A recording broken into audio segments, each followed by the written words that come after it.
ಎಲ್ಲರಿಗೂ ಇದು ಬೆಳಗ್ಗೆಯಿಂದ ಲಾಗ್ ಸ್ಟಾರ್ಟ್ ಮಾಡ್ತಾ ಇದ್ದೀನಿ.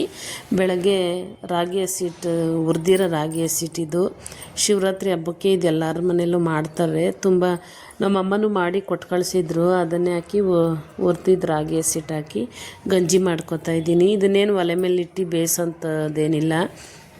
ಸುಮ್ಮನೆ ನೀರು ಒಂದೆರಡು ಲೋಟ ನೀರು ಎತ್ಕೊಂಡು ಅದಕ್ಕೆ 2 ಸ್ಪೂನು ರಾಗಿ ಹಸಿಟ್ಟು ಹಾಕ್ಕೊಂಡು, ಯಾಕಂದರೆ ಫಸ್ಟೇ ಹುರಿದಿರ್ತಾರಲ್ಲ ಅದಕ್ಕೆ ಏನು ಬಿಸಿ ಮಾಡೋಷ್ಟಿರಲ್ಲ.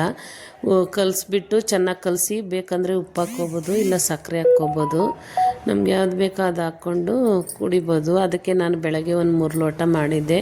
ಸ್ವಲ್ಪ ಕುಡಿಯೋಣ ಅಂತೇಳ್ಬಿಟ್ಟು. ತುಂಬ ಹೀಟಾಗಿದ್ರೂ ಇದು ಈ ಬಿಸಿಲು ಕಾಲಕ್ಕೆ ತುಂಬ ಆರಾಮಾಗಿ ತಂಪು ಕೊಡುತ್ತೆ. ಅದಕ್ಕೆ ಸರಿ ಬೆಳಗ್ಗೆ ಮಾಡಿ ಕುಡಿಯೋಣ ಅಂತೇಳ್ಬಿಟ್ಟು ಬೆಳಗ್ಗೆನೇ ಮಾಡಿದ್ದೆ. 3 ಜನನೂ ಒಂದೊಂದು ಲೋಟ ಕುಡಿಯೋಣ ಅಂಥೇಳಿ. ಈಗ ಕುಡಿದ್ಬಿಟ್ಟು ನಾಷ್ಟೇನು ಮಾಡಿರಲಿಲ್ಲ, ಸ್ವಲ್ಪ ಆಚೆ ಕೆಲಸ ಇತ್ತು ಅಂಥೇಳಿ ಹೋಗ್ತಾಯಿದ್ದೀವಿ. ಪಿಂಟುನು ಹಂಗೆ ಜೊತೇಲಿ ಕರ್ಕೊಂಡು ಹೋಗ್ತಾಯಿದ್ದೀರಿ, ನೋಡ್ಬೋದು. ಅವ್ನಿಗೆ ಈಚೆ ಕರ್ಕೊಂಡೋದ್ರೆ ತುಂಬಾ ಇಷ್ಟ.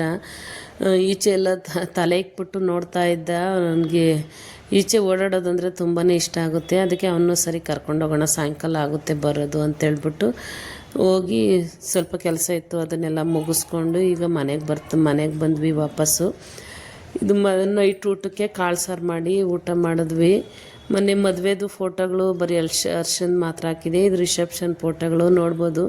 ಇಷ್ಟ ಆದರೆ ಒಂದು ಲೈಕ್ ಮಾಡಿ, ಶೇರ್ ಮಾಡಿ, ಸಬ್ಸ್ಕ್ರೈಬ್ ಮಾಡ್ಕೊಳ್ಳಿ.